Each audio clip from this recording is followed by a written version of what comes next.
Hey everybody, welcome to this episode of the podcast where I interviewed Donnie from Redy Nutrition and really went into this one with a chip on my shoulder, and I gave Donnie a fair warning and he did a great job giving me the information I was looking for. But if you're like me and you're going out there and you're maybe trying to pick something off the shelf, you're trying something new in the supplement or whatever nutrition area, and you just read all these things and it makes it sound like you cure cancer. Your biceps will grow 16 inches in 3 days if you drink this much or put this much scoops in your water. It's just, there's no accountability for any of the claims out there, and it just really pisses me off from a consumer standpoint to wanting to go out and buy a good product that's good for me, that actually has what it says that's in there, and trying to get through all that misinformation and just false actual advertising. In my opinion, there's just no accountability, and it's a consumer, it's really confusing, it's really frustrating. And so I wanted to bring somebody on the show that I trust, that I believe is going to give good, credible information, and that's actually in the industry, so they have a really good idea of what's going on. Well, Donnie was a great guest. Didn't take offense to any of my questions because I answered some pretty pointed questions about the supplement industry. And, he really helped navigate the way through the weeds here and did a great job of explaining everything on how to basically go look at a product and say if it's legit or not. He gives you some really good topics and ideas on how to look at a product in the nutrition industry. So I really hope you guys enjoy this. Donnie was a great resource. This is just part one of a two-part episode, mainly because we had to split it into two for scheduling reasons. But definitely a good episode if you're wanting to figure out what supplements are legit, what supplements probably aren't legit, and what how to wade through all of that. So thanks for tuning into this one, guys, and I will see you at the end. Bye.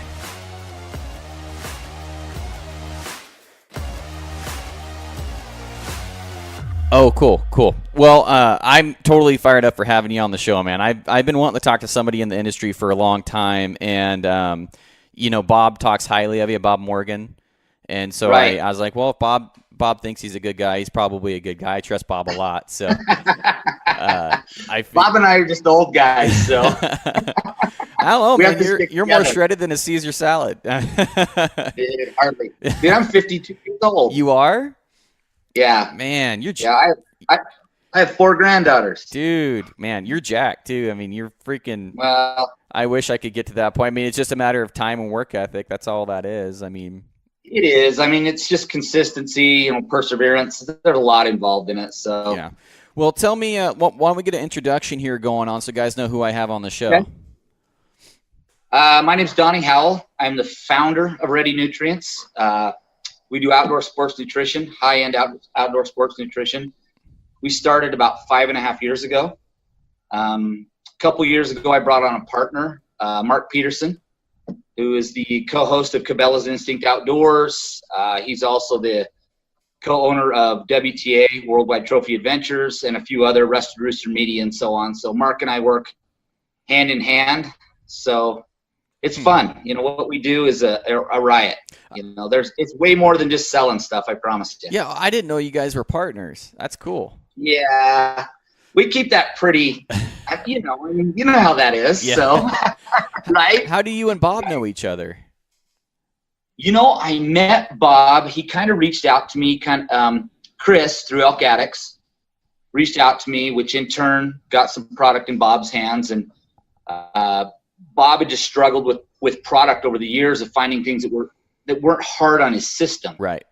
And he's very sensitive to a lot of things he takes. And so, I just reached out to Bob and said, look, let me send you a few things.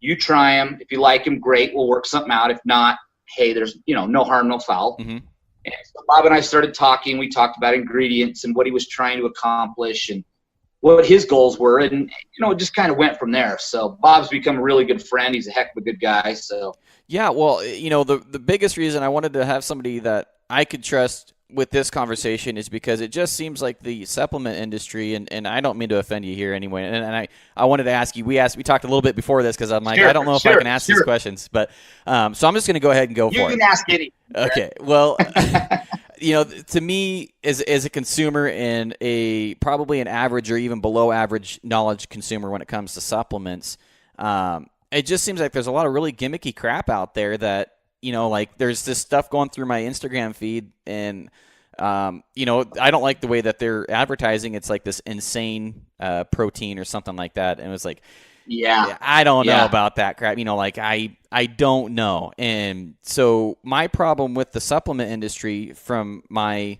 maybe lack of understanding, is, you know, guys can claim whatever the hell they want. There's no much accountability, and how do I know I'm getting what I'm paying for? And all that stuff has just led me to being really skeptical and buying the, you know, Costco protein shakes. You know, like Sure. I just walk me through that. I mean, how do you know? Yeah. You are in the vast majority. Part of our goal is to educate people. So you know my journey. I started this company because I was you. Mm-hmm. I literally wanted to get healthy. I started buying stuff. Everything was proprietary ingredients. I never knew what I was taking. Yeah. You know, everything looked the same on the shelf. It's like, well, that looks like the same stuff, but it's a different company. And so I started doing research. I spent about 2 years and about 3,000 hours of research. And I wanted to find out what product did, what ingredients did, what I liked. So I bought a bunch of product. I used it myself, found out what I liked and didn't like, and then I kind of went from there to form the company. You know, I did some due diligence on the front end, but I was just like you. Mm-hmm. I was a guy who said, why is this so hard to figure out? You know, so when we started, 2 things we always wanted to do: A, deliver an exceptional product, and 2, I wanted to disclose everything we put in it in every gram. Because for me as a consumer, that's important. Yeah. You know, it is. It's important to me. So we work really hard. And you're right. I want to talk about the FDA thing. You know, you addressed it, just touched on it. Yeah. There is no real oversight in this industry. I will tell you, there is a lot of stuff in the government that wants to change that. They want to make sure if you say it does X, Y, Z, right, that you better have ingredients that are backed by science that do X, Y, and Z. And part of that is a safety thing to the consumers. This industry is growing so fast that everybody and their dog wants to be a part of it. You know, it is enormous. And the problem you run into is you don't know what's in it, and you don't know the quality of what's in it. Mm-hmm. And so as I addressed that, I actually reached out to a bunch of people, eventually hired a formulation chemist who that's all he does. I call him and say, this is what I want to create. I want this product. How are we going to do it? And that's been a fun, you know, for me, it's a super big learning experience for me. So does that answer any of your question at all? It does. Well, so if I'm, brand X, right, and I'm claiming, you know, you'll gain 16 inches on your biceps in 2 days and all this random crap, what is the accountability there? And as a consumer, how do I look through that? There's not a lot, but I will tell you the old adage of if it looks too good to be true, it is. Because here's the deal. A supplement helps you get someplace, but it will not replace hard work, dedication, or good diet, period. I'm glad you said I don't care that. what you do, Garrett. I don't care. You know, I just know from experience that you have to still put in the work. This helps you get there, you know, and there's a lot of good product out there. I mean, it's not just us. There are some really good products on the market. They're very accountable. They want to put out good products. They provide information for their customers. And that's the type of, you know, that's how we want to be. So when you say proprietary, is that just a way for people just to basically bullshit the customer and say, we're not going to tell you what's in here because it's proprietary? Here's what happens. They say there's 9,000 grams of these 14 ingredients in there, but they never tell you how much of each ingredient. Oh. So let's say you're extremely sensitive to caffeine.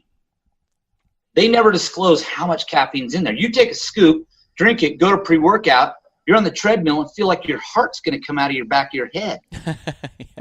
You know, and we've all experienced that, you know, and that's what they do. They do that so they can put stuff in there in different quantities. Because, Garrett, I'll be honest with you, it all boils down to dollars. I mean, I could show up tomorrow to a manufacturer and say, look, I want to build 4,000 units of a pre-workout. I have X dollars per unit to spend. They will say, here are your two options, A or B. You say, I want B, I want it flavored X. Great, we'll have it ready in 50 days. Seriously. And that's how the industry goes. We took the other path. We said, how do we make a product that really works? So we put specific products in our, ingredients in our products, and all of our ingredients are based on empirical data. I have science to back every gram of ingredient in there. If norvaline is an effective dose based on science at 100 milligrams, I'm never going to put 50 in there, ever. I'm going to put 100 because that's what the science says works. Yeah. Does that make sense? It does make sense. That's been our whole process through this, is disclosure and delivering a real product that says, science says, given a situation, this will function great for you. Now, the hard part about that is it's like eating potatoes. Not everybody likes potatoes. So there's always taste, and there's always how your body metabolizes, and there's always those things. And so I'm not saying our product is for everybody. There are a lot of good products out there. You just have to find something that you're comfortable with. But I really recommend a customer looks at a company that tells you everything. When you look at that label, if it says proprietary, put it on the shelf, go look at something else. Okay. No, I'm being serious. These are the tips I'm wanting, because if someone's going to go out here and get something from this conversation, they need to know how to navigate through the crap. Right. They do. And I did that for 2 years. Garrett, I literally went to a GNC and I bought almost everything on the shelf, and I brought it home. And I put it in a room and I started using it and trying it and tasting it. And if I liked it, I would break down each ingredient. Why am I feeling this way? And I would spend hours on the computer researching all these ingredients. And eventually I said, look, I think I kind of know how this should go. So I reached out to a professional in the industry, and I'm very blessed to work with my designer. My formulation guy he's 20 years of experience, one of the best in the country, period. He speaks every year at the Arnold, which is a big bodybuilding competition. Okay, yeah. Only formulation chemist that speaks every year. He's the only guy they invite. And I'm blessed enough to use him. And so I give him free reign. I say, make this. We don't talk cost. We talk, we tell everybody we are performance inspired, results driven. Okay. I want a product that works. We'll figure out the money end. That's irregardless at that point. Do you know what I mean? I do. And but people need to look at that, Garrett. They need to be looking at, seriously, 50% of what you pick up on a shelf will say proprietary right on the label. And it will show 13 ingredients, 8,000 grams. But you don't know, is that a clinical dose? Is it just 40 milligrams to fill space? What is it? That was my struggle. Yeah. I was that guy. Yeah, I'm glad you went over all that, because, and that's the stuff I'm really wanting to get on this episode, is stuff that's going to, these are serious questions. And like you said, I think I'm not the only one with these questions. Another one I have is, and you've already answered it, but how many people are out there are going out there and saying, all right, GNC, I want you to package that product and then put my label on it. How often does that shit happen? If you have a deep enough pocket, you can do it like that. Really? Okay. Yeah. Because I've heard of companies doing that. That's why I asked. They do. They literally do. Or they'll take this product and put a different name on it and put it in GNC. This product, put a different name on it, put it in Walmart. Exactly. This product, put a different name on it, put it in Costco. It's the same stuff. Okay. Well, one of the questions I was going to ask was that question, but before I even could ask it, you had already said, well, our shit's already formulation based, and I mean, it's right. That's to me as a consumer, that right there is appealing, because I mean, I go and I kind of get negative, like I have a chip on my shoulder, because I feel like I'm getting played when I go out there and look at stuff on the shelf. It's like, man, this is probably just GNC packaged fancy, it just pisses me. It really pisses me off. It does. As a consumer, you're lost. Exactly. Yeah, that's a good word. And the information that's out there, there's about 30% really good information, and there's about 70% that who the hell knows what it is. Yeah. No, and you've looked. I have. If you do any research, you're like, okay, I can't make heads or tails of this. That's why we operate on that full disclosure. I mean, someone tomorrow could rip off our formula just like that. I don't really care about that because our suppliers are better, higher grade, better ingredients. We have trademarked ingredients, which makes your efficacy and your quality so much higher than just buying a product from who knows where and putting it in there. Yeah.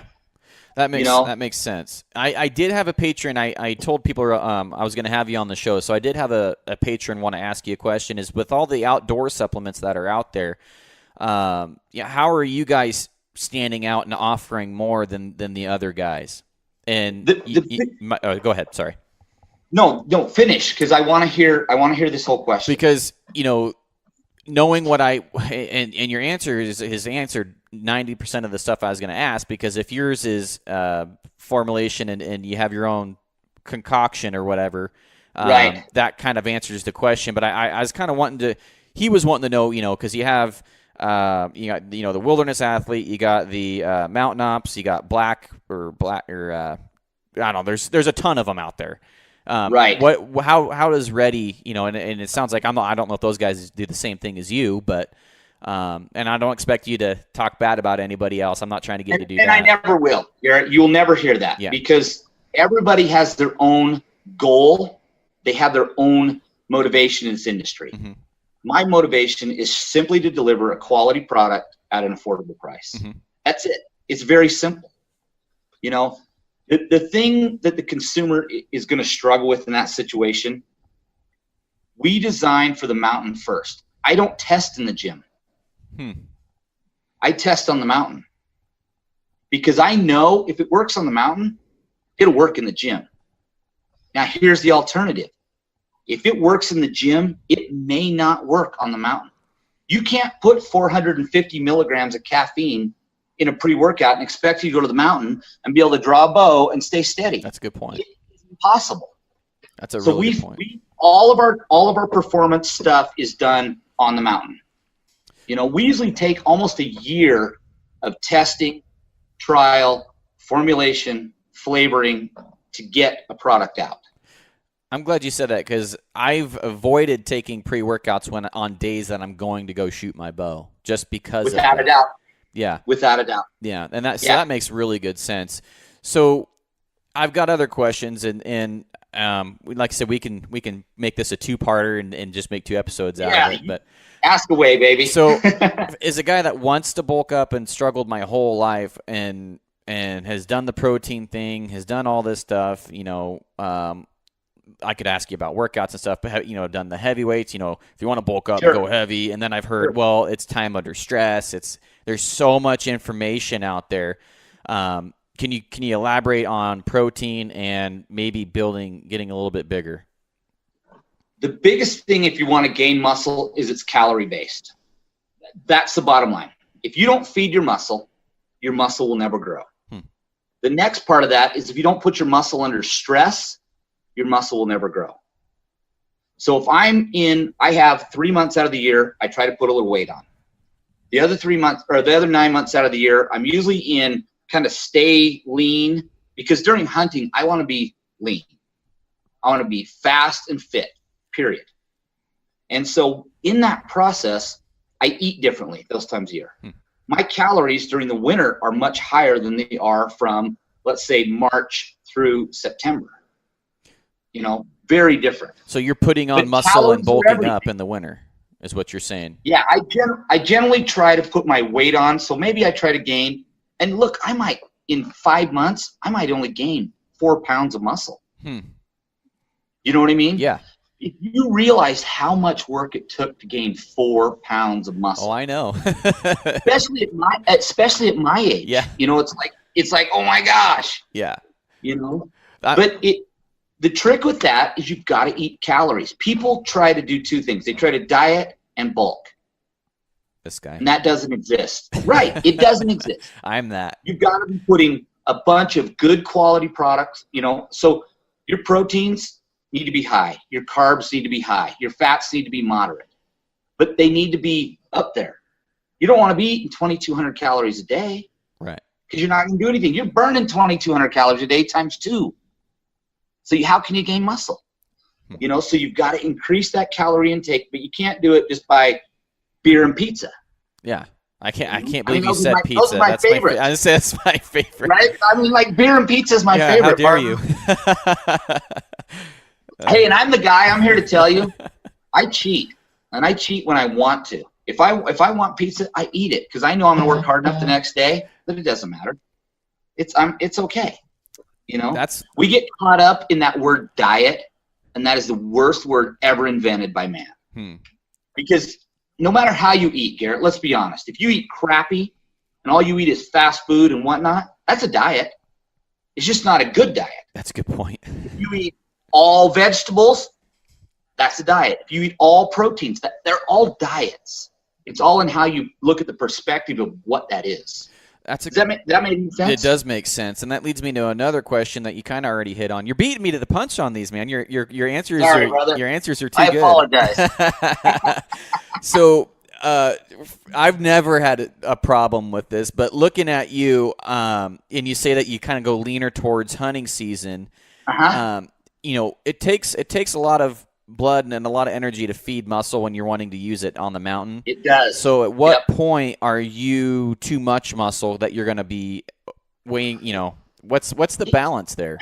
That's a really personal question because everybody's going to deal differently. Does that make sense? Yeah. I don't like to be super heavy. I kind of have a weight that I want to stay in because I know by hunting season I'm going to be 10 pounds lighter than that. And I know when I get to that weight that I'll be right where I want to be for the mountain. I would rather you not think about weight. I would rather you think about being strong, flexible, and having high endurance. Though the muscle will come if you're eating enough during those times. Okay. But you got to work on being strong, flexible, and having good endurance.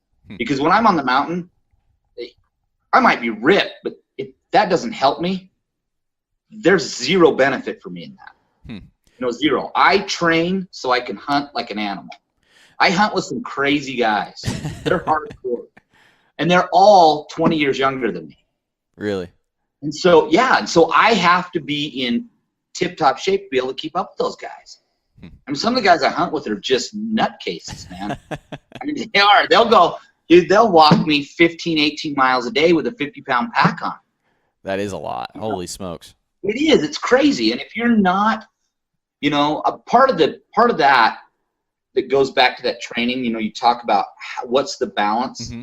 There's a mental game in there you have to think about too.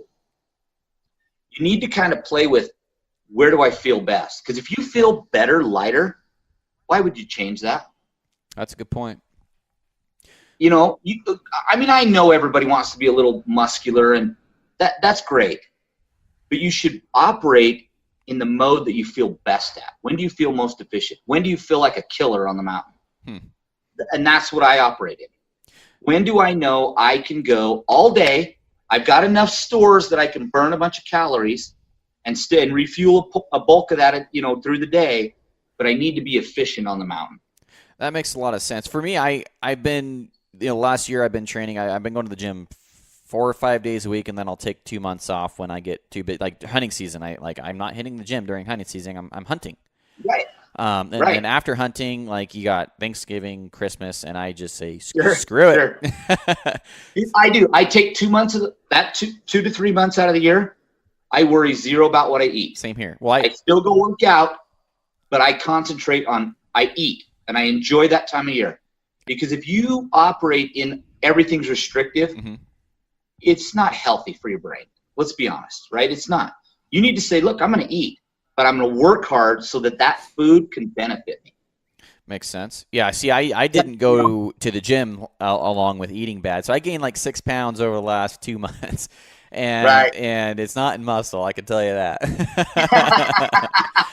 You're young. It'll come off just like that. Well, my wife was kicking my ass. I was on the couch. She's like, "You gonna work out with me?" She knows I love working out with her, and because I love showing her how to work out. I've got to be the manly guy, and we all do. And I was trying to do what I was doing before I quit going to the gym like 2.5 months ago, and it was like, good God, like I could do the reps, but like half of them, and I just felt like shit. It's like The trick with that I tell my clients is if you fall off and you go away, you retain a bulk of that muscle memory. So what happens is your going back point, it's still hell. I mean, it still sucks. But you'll advance much quicker. You'll get back to where you were quicker. You'll make gains quicker. Your body's repaired, your body's fueled, and your body's ready to go. You know, any type of little injury you may have had, they've repaired. So that time off for me during the year kind of lets my body heal up a little bit. Makes sense. You know, and get ready to kind of, because I know coming, you know, October 1, October 15, I'm going to be in it. You know, I live in a gym. I'm 2 times a day. Holy crap. 7 days a week. Seriously. Yeah, I do between 11 and 15 sessions a week. Holy crap. Well, it shows, man. I mean, you look like you're freaking ripped. So, well, I don't know about that, but I work hard to stay in shape. You know, makes sense. My goal when I started getting healthy is I wanted to make sure, you know, weight loss can never be your goal with being healthy. That's a terrible, terrible goal. Your goal needs to be, I want to be leaner. I want to be more muscular. I want to be more active in my life. I want to be a better husband, a better dad, a better grandfather. I want to go on a cruise. I want to, you know, those are goals. Losing weight, that's a terrible goal. You know? Well, it's temporary. I mean, once you hit it, you hit it. The problem with it is you've always been happy being that way, or you tolerated being that way. So all you're going to do is get to a hard point and stop. You got to have a goal, something that says that's where I'm going. Makes sense. Because what happens is if you get on board that train and you travel that journey, that goal keeps doing this and moving, and that helps you keep going. Okay. It gives you more motivation. If you have an end game in there, you're going to struggle. So, you know? For me personally, through training and then hunting, you know, I trained all year and I was at the gym 3 to 5 times a week. Right. You know, I superset everything. I'm a busy guy. I don't want to spend 3 hours a day in the gym. So I spend an hour and 15 if I do sauna. And I superset everything. I'm in there. I get a lot of funny looks because I'm not taking breaks. I'm just doing what I need to do and getting the hell out of there. And I tried, and I felt really good around 14% body fat this year, but I was trying to get down to 12, and I didn't put in the work to get there straight up. I didn't do it. You know, I needed to work out harder and eat a little bit less probably. I don't know. It's probably more diet than working out, Garrett. Yeah. I'll be honest with you. Okay. I mean, it's like a 70% kitchen, 30% gym. I've heard that. That's really true. You know, I have clients every day that come to me, hey, I want to do this or I want to do that. And I see, and I've watched them for 6 months in the gym and they haven't changed. They work their butt off in the gym, but they're lazy at home in the kitchen. And the commitment, to me, the gym's the easy part. The kitchen is the commitment, man. That's where the rubber meets the road. You know, my Sundays, I prep all my food for the week. I know exactly what I'm going to eat every day for every meal except my dinner, and that's because my wife and I cook it together. Oh, okay. My breakfast and my lunches are completely prepared for the week. So no matter how busy I am, I grab it, I eat it, and I go. You know, I got overweight where food, like in my family, food was like comfort. It was like a social thing. That's my family too. Yeah, anytime anything good happened, pizza. Yeah. Right. And so I had to retrain my brain to think that food was no longer comfort, food was fuel. Yeah. I eat to do what I want to do, whether that's in the gym, on the mountain, with my granddaughters, with my kids, whatever. I eat to be able to do what I want to do. I don't eat for comfort and satisfaction. And that took a long time to reprogram my brain out of that. It did. It was tough. You know, it was way tough. Yeah. Well, I was, it's funny you went there because I was joking. You know, I'm going to tell my mom now that she's the reason I'm out of shape. My mom was always a great cook. So growing up, you know, I mean, how did you not eat? You know, she was a great cook. So it was all part of it. I've got questions about when to use the product as far as protein, because you nailed it earlier. You know, a supplement, a lot of people, you know, think, yeah, I take supplements. Well, supplement is exactly what it is. You're taking supplements because you're not getting what you need out of your food. Yep. And so I eat a lot of elk meat and deer meat. but I really enjoy your protein shakes. But I have no idea when to actually take them. After a workout, before a workout, during. I mean, here's what I would tell the average customer. There's 3 basic things that you need in a workout. mm-hmm. There's a pre-workout, exactly what it says, get you going. Yeah. There's a recovery product, which is your inner workout to help you recover. And there's a post-workout product, which is generally your protein. Post-workout, okay. You know, you've got a window, and science is kind of out on that because a lot of it depends on how hard you work out. But you've got anywhere from 1 to 6 hours to refeed your muscle with some protein once you leave the gym. Okay. I try to drink protein within a couple hours of leaving the gym. I'll drink my protein. Okay. The trick that I tell everybody, they're supplements. I want you getting most of what you're getting from real, clean food. Okay. That I tell people that, you know. And depending on how busy I am, I may supplement protein twice a day. Usually it's only once. Everything else I eat in my calories. You know what I mean? Because it is exactly what you say it is. It's strictly a supplement. So a lot of guys are saying that we're getting more protein than what the body actually needs nowadays, and I'm not sure where that's coming from, but like maybe the marketing is telling you need more protein. What is the actual rule of thumb for that? Here's the thing. If you're trying to put weight on, you need roughly between, let's say, 0.8 and 1.2 grams per pound of body weight you have. So let's say you're a 160-pound guy. Okay. If you target 160 grams of protein a day, you're going to be right in the window. Really? Okay. When I'm putting weight on, I eat 280 grams of protein a day. Now you're talking not just weight, but you're bulking up muscle. Yeah, I'm literally to feed my muscle because of the way I destroy it at the gym. Uh-huh. I've got to have enough to repair it. I've got to have all those aminos, all those little things, all those building blocks that make a muscle grow and get better. Mm-hmm. I've got to have that. I'm glad you said something about the amino acids, because I've always heard, you need and this is all stuff that I've learned. I haven't done it, but you need the amino acids to break down the proteins, correct? What's that? You need you need the essential amino acids to break the proteins down. Is that? Here's the trick. There's 2 basic rules of amino acids. Mm-hmm. There's branched chain aminos, which your body can get from itself, in essence. Does that make sense? It'll produce it if it needs it. Right. And then there's essential aminos. Here's the thing. Branched chain amino ingestion without essential amino ingestion is worthless. That's what I've heard. That's what I've heard. It is. That's why, like our recovery product, we have full dose branched chains, all 9 essential aminos, plus a glutamine for recovery, plus electrolytes for recovery. In our onboard of our recovery product. Yeah. Because those things have to be together to function properly. Makes sense. Does that make sense? It does. And I've used your pre-workout, I've used the protein, and I've used the recovery. The magma, yeah. Yeah, absolutely. The magma. And by the way, the pre-workout is the tiger's blood, yeah? No, the magma is the tiger's blood. Magma is the tiger's blood. I really like the tiger's blood one. That's really good. The protein's good. But the magma is my poison, man. I really like that. Oh, stuff. It's and the nice thing about because it's a non-stimulant product, you can literally drink that in like a lot of people don't like the taste of water. Let's be honest. We live in a society where everything's a pop or a sweet or a this.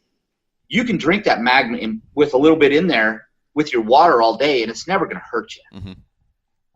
You're never going to hurt your body by putting those essential aminos and those branched chain aminos and that glutamine in your body. That's not going to hurt you. Okay. Yeah. Well, I've always been curious. I'm like, when should I be drinking? So I'm drinking protein, sometimes before, sometimes during, and then I'll chug one after. Sure. It's like, sure. How much does one scoop of your protein have in protein is a crazy thing because the big hang up on protein is bioavailability. Okay. That means how much of each scoop of protein does your body actually absorb and use? Yes. There are products on the market that are roughly 25 to 30% bioavailable, meaning 30 grams of protein, they say on their little bottle, you're going to absorb about 10 grams. Okay. Okay. Our protein is 22 grams per scoop with over 80% bioavailability. which means you're going to absorb at least 20 grams of protein into your body out of one scoop. Which is pretty good. I mean, it's perfect. It is. There's guy, because of the type of protein we use, we don't have to use any amino spiking. Our protein is never processed. It's all cold filtered and unpasteurized. So we never kill all those little teeny aminos, those essential aminos that you can only get. Mm-hmm. We never kill them, so we don't have to add them back in. That makes sense. I've always heard that. You look at our product, it's very simple. It's 7 ingredients. Yeah. And 2 of those are flavoring, Yeah. Well, I've always been told when you take like a supplement in pill form, you want to make sure that they're cold compressed, not hot compressed or heat compressed. Yeah. It's bad for a lot of that stuff, and people don't realize that, Yeah. And it's that education thing, Garrett. It's all education, Yeah. If I had one wish, it's that I could help educate people. And I educate myself every day. I read. I'm looking at white papers. I'm looking at studies. I'm looking at clinicals every day to try and make sure I'm in the loop of what's going on. If I don't know, I call my formulation guy. I'm like, hey, tell me about this. What is it? What's the deal here? Because I never would want to tell someone something that was A, not untrue, or B, unsafe. That makes sense. Well, tell me about your testosterone booster, because I took a couple buddies for a ride, and Bob was telling me it helps out at high elevation. I'm like, okay, I'll try it. And so I have the bottle, and I didn't use it much during. I just didn't use it much during the season. And my buddies are like, something wrong with your boys down there, dude? Why are you taking some testosterone boosters there? And I was like, it was to help me hunt high elevation and stuff. And I'm like, I couldn't tell you how or why it benefits. But can you help me out there? What's the deal with the testosterone booster? Here's the beauty in most testosterone boosters have one active ingredient in it. There's one on the market right now. They did about $10 million last year. They have 400 milligrams of fenugreek. That's it. That's all. That's the pill. We have that plus the next 5 most studied male enhancement products on the market. We also add a product called Norvaline. Norvaline is the key. It's also in our pre-workout.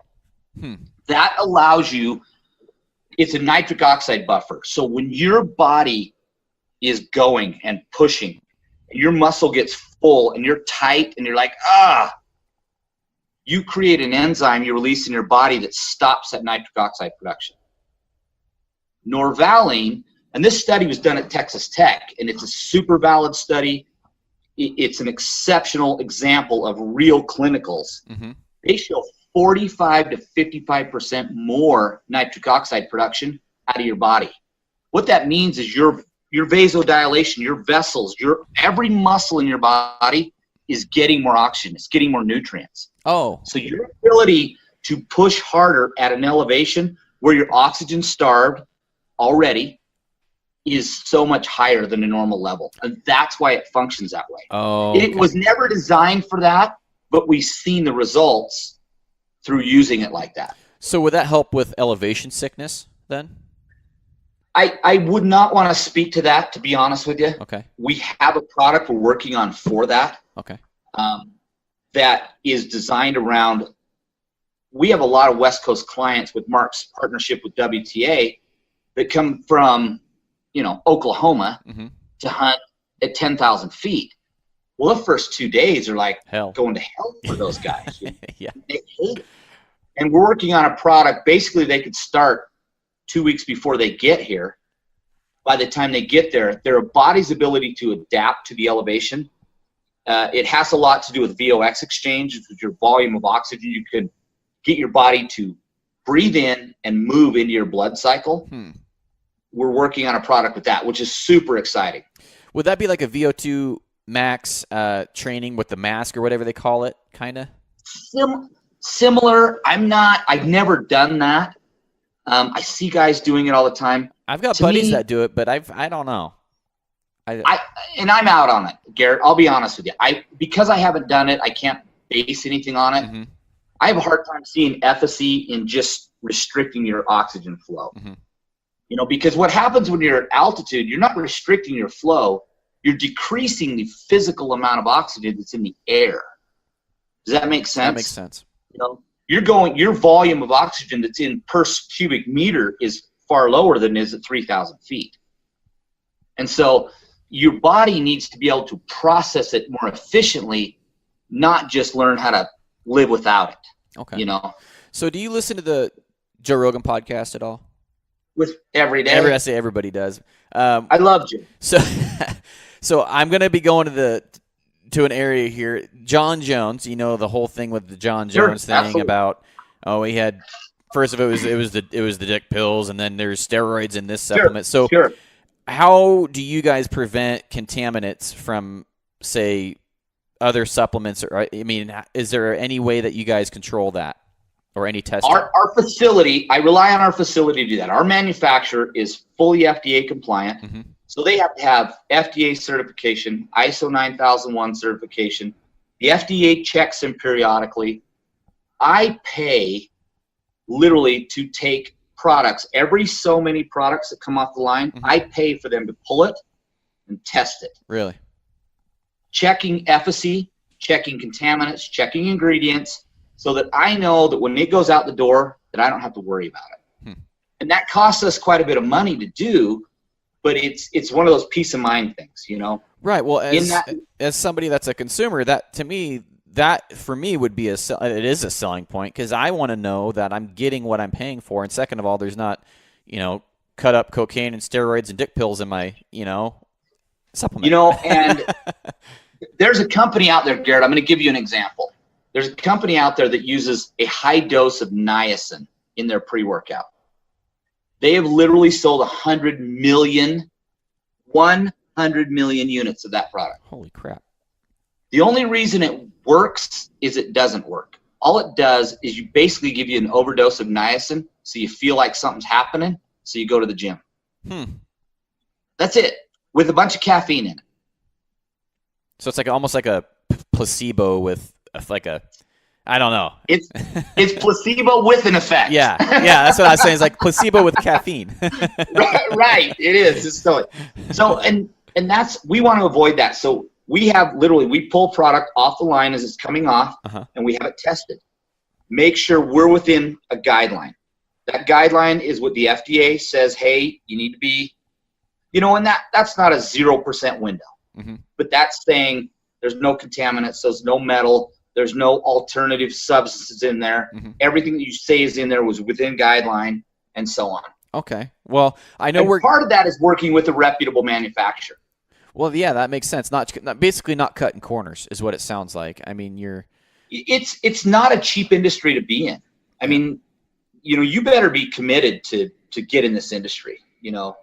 It's not inexpensive. You can't show up to a manufacturer and say, hey, I want to spend $3,000 on protein. You show up and say, I got $80,000 to buy protein. Holy crap. Then they might listen to you. Really? Yeah. It's insane, and people don't realize the investment we make on the front end just to get product to the door. Well, it's great. Yeah, I've seen the documentaries on Netflix where you have these guys that are in their house, they're making their own thing, and they're making their own little capsules and stuff, and it's like, oh yeah, man, that shit's on the market, and I don't know, it's for real. Yeah, it's for real. The saddest part is that they're at the gym on the corner selling it to their buddies. Yeah, that's crazy. And that's where it gets scary, and that's why we take that. It goes back to that disclosure, that taking the high road. Could we make a cheaper product? Oh, hell yes. We could totally make it cheaper and make it work close, but it would not be as good a product. Mm-hmm. And we just choose to take the high road on that. That's important to me.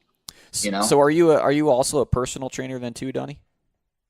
Not by choice. Okay, because I've been dying to talk to somebody that is well versed in all the big debates right now. Because there's like I said, time under stress versus heavy lifting versus repetitions, and I'm dying, and I know we're out of time here, but I'm dying to have that conversation as well. And I'm thinking that might be a great part too. I think that would be great. I will give you this little caveat. Because of my age, I rely on time under tension. I lift heavy, 4 lifts, 3 times a week. That's it. Really? Everything else I do is time under tension, modest weight. A, I don't want to hurt myself. And B, I find my body responds to that better. And everybody's a little different, you know. It's like a diet. It's like that diet word. There's no round peg for the square hole. Everybody's different. And sometimes you have to experiment a little bit with that. Just because your buddy does it doesn't mean it's going to work for you. Yeah. That is not reality. Yeah. You know? Well, you know, it's going into high school and everybody's like lifting heavy and doing all this. It's like, man, you know, I went to high school. I tried doing all that stuff. I gained weight by eating Twinkies. My metabolism was so high. I mean, and then now it's like, okay, I like doing a lot of burnouts and stuff because my body responds pretty well to high reps. Absolutely, I'm with you, man. I'm afraid of getting injured. So closer to season, I kind of actually back it off because I'm like, I'm not going to, you know, strain. I totally dial it down. I do. Yeah. Okay. I think on our part 2, let's talk about that a little bit. Let's take a minute. Okay. Let's talk about some techniques and let's talk beginner, intermediate, and advanced. Let's talk who can benefit from getting out there and doing something, and what's the easiest way to get involved in doing that. I'd love that. I think that'd be a great thing. It would be. Yeah, I think that would be great. So, all right, man. Well, I'll let you get going. I know you got a live event to get going to and everything, but I do appreciate you guys. Yeah, I appreciate your time, man. We'll put something together real soon. We will. Appreciate you, Garrett. Have a good night, bud. You too, man. See ya. All right. Bye-bye. All right, guys, that's this episode of the podcast. Be ready for part 2 here, probably coming out Monday or Sunday night. Really looking forward to getting back together with Donnie to talk about supplements and working out and stuff like that, because there's so much for me to learn in that area. And I know for folks out there that are like me, that are kind of just hobby level guys that just, you know, they want to take something that helps them out but also have some sort of benefit while actually knowing what's going into their bodies, and then also working actual exercises that will help me for the hunt. So Donnie's going to be a great resource for that. And if you guys have a chance, be sure to leave a 5-star review. That actually really does help grow the podcast and help us get found on iTunes and stuff like that. You can also subscribe to the podcast, which I'll tell you, I've been super horrible at telling you about. You can subscribe on iTunes, and you can also subscribe, I believe, on Podbean. So whatever platform you use in there, and we're on platforms that, you know what, I've never even heard of. I don't even know how we got there, to be honest with you. But, you know, we're on all sorts of platforms, and just really appreciate everybody's support so far, and looking forward to where we're going. So if you guys haven't already and you want to support the podcast even further, you know, a 5-star review is great, with a comment so I know who left it. But you can also go on to Patreon and go check that out. Basically what that is basically it supports, monetarily supports the show, a certain amount each month, $1, $2, whatever it may be. I guarantee you all that money goes straight back into the podcast. We're going to be investing in more cooler computers and equipment, and just really trying to up the game this year for 2019, and look forward to seeing some exclusive content on there, exclusive giveaways, and you guys are going to be fed with a silver spoon. Trust me, if you guys go out of your way to support the podcast, I'm definitely going to go out of my way to make it worth it for you. So I appreciate it, everybody that listens to the show. I'll quit rambling and wrap this thing up, but as always, guys, appreciate you listening, and I'll see you on the next one. Bye.